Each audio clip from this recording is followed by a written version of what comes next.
Peace, man. This is good. This is good. Right now, I'm gonna just hit you off with a little dynamite quickie, though.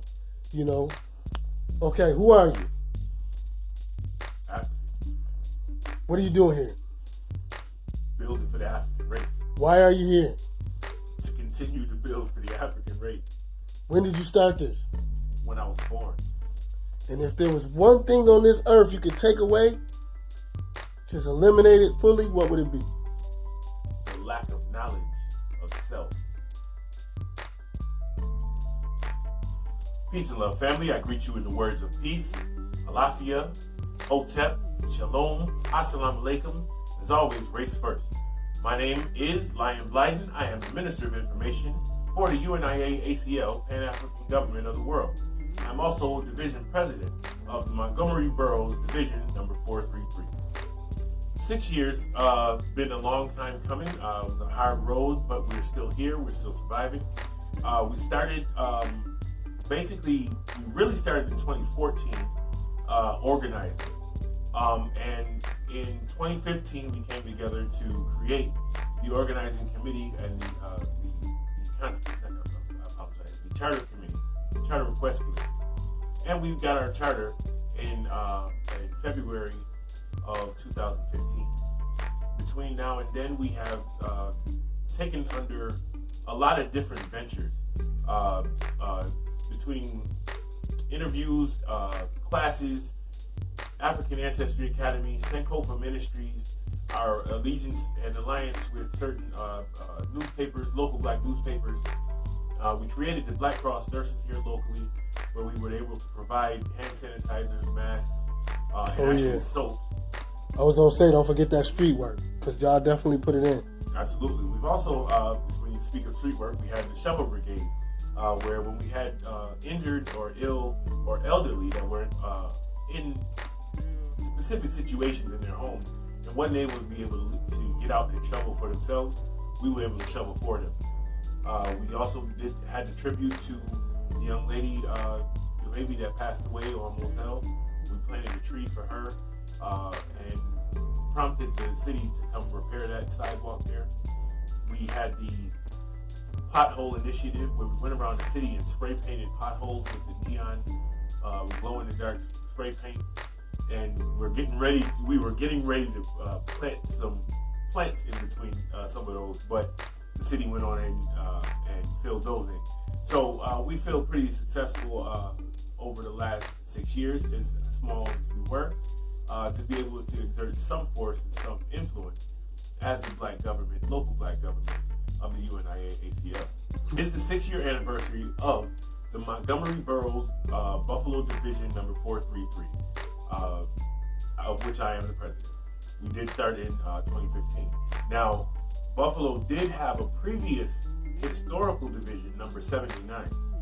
They went from between 1920 to about 1926 that we know of. They had 5 different administrations, 5 different presidents, and we do know that they had their ups and downs and difficulties in trying to gain support here locally for various reasons. The last year was the 100-year centennial anniversary of the U.N.I.A. ACL as a whole, which is the Universal Negro Improvement Association in African Communities, created originally by Marcus Garvey in Jamaica. He looked to America and to Booker T. Washington and his Tuskegee Institute because he wanted to bring the Tuskegee Institute to Jamaica to do the same thing. When he got here to America, unfortunately, Booker T. Washington had passed away. So he looked around and decided that he could try and do some good here and still benefit Jamaica. So he moved to Harlem. He then created, along with 13 others, the U.N.I.A. ACL, Pan-African Government of the World in 1916.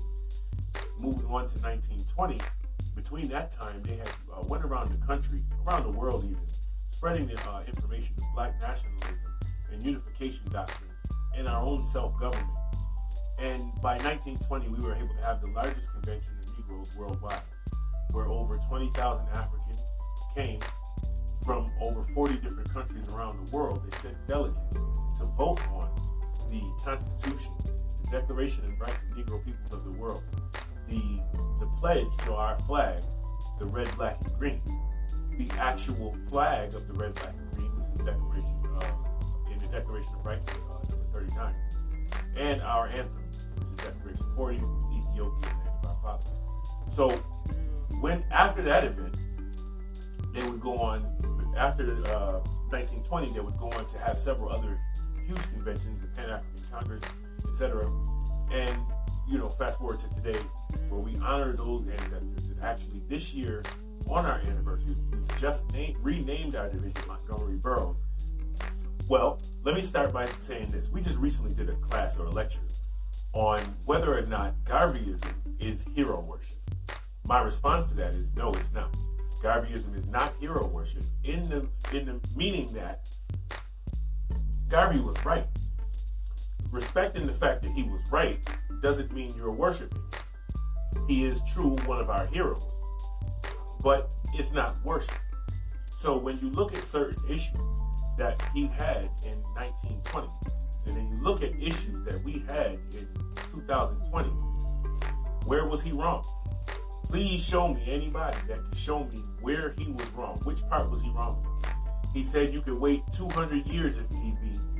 If you think that working from within the system, from just having higher education, from just having handouts and gifts from the oppressor class, he said we'll wait 200 years if need be.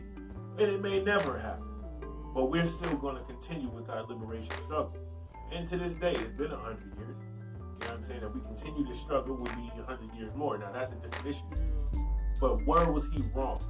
When he said all the races of the planet have utilized the philosophy of race first. See here, utilize the philosophy of race first. Meaning, how are we best going to benefit our people for the longevity of our race? That was the discussion of the red, black, and green, unifying us worldwide, and understanding that our people were in a certain situation. And he was right about all of that. So acknowledging the fact that he was right is not hero worship. And so that was the discussion that day. So my answer to you is, who was Garvey to me? He was the first President General and Administrator of the U.N.I.A. ACO, Pan-African government of the world.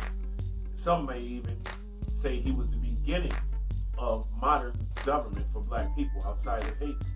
So with that, we do honor and respect him, and that is my position. Well, I have to say, my brother, that Garvey would say exactly what he said in 1921. Exactly what he said in 1920, 1919, 1918, 17, 16. When he looked around the world and he saw that we had no black leadership, he asked, where is the black man's king and queen? Where is the black man's men of big affairs? And when he saw none, he said he would help create them. During that time, he gave another speech, one of his most famous speeches, where he was speaking to people in 1921. And he asked the people, basically, are we serious? Can we not do what other races have done? What is that? Race first, like we just spoke of. We says, you race of cowards, you race of imbeciles, you race of good for nothings. If you cannot do what other men have done, what other nations have done, what other races have done, then you may as well die. If you are not good enough, if you are not strong enough, if you don't care enough, if you don't love enough your people, then you might as well just die. Can we do it? Can we preserve our people? Of course we can. We will. This was the message that Garvey gave in 1921. This is the message that our President General, the Honorable Michael R. Duncan, gives in 2021 that I convey to you now. If we cannot do what other men have done, what they continue to do under our noses, in many cases, I gave a lecture just recently about how people took the Garveyite position, took the blueprint and the plan of Garveyism and built their nation based off what our President General and Administrator planned for us. So what would he say? He would shake it. He would say, SMH, most things that you hear me say are not my own words. Mm-hmm. Most things, what I try to do is Sankofa and use the words and the philosophies of our ancestors to build for our future generations. So one of my favorite ancestors to quote is Dr. John Henrik Clarke. And he said, we're doing Hollywood liberation. That's not liberation. Just because you throw your black fist in the air, that don't mean you talking about black power. While we sit today, right here, right now, Ethiopia is having a civil war. While we sit here today, right now, Uganda is having a political war amongst themselves. When we say, where is the black men's kings and queens of men in big affairs, those are supposed to be them right now. If one would just answer off the fly, what someone would say? Well, don't they have leaders in Africa right now? And my response to you would be, aren't they in the same situation now that they were in 1920, 1921, 22, and 23? Basically under colonial, behaving as if they were under immediate colonial rule to benefit their colonial masters abroad. So when we look at things like the United Nations, when we look at things like the African Union, we must ask the question, are they following African fundamentalism? Are they following Garveyism? If no, the answer is they should be. We should be. What should we be doing in the future to build? Garveyism. Bring people under the red, black, and green. And the African fundamentalism that teaches race first, meaning all other things must wait until we have ourselves together. Ashe. All right. Well, my message to the people is, first of all, we want you to understand that this flag represents a nation. That nation represents you no matter where you are worldwide as a people. If you are of African descent, if you are of Negro descent, black, whatever you want to call yourself, you know who we are. This represents you.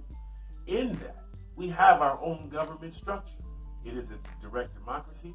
Please come aboard, join your local U.N.I.A. today so we can figure out a way to grow and build together in the interest of Sankofa, taking from the past to build for the future.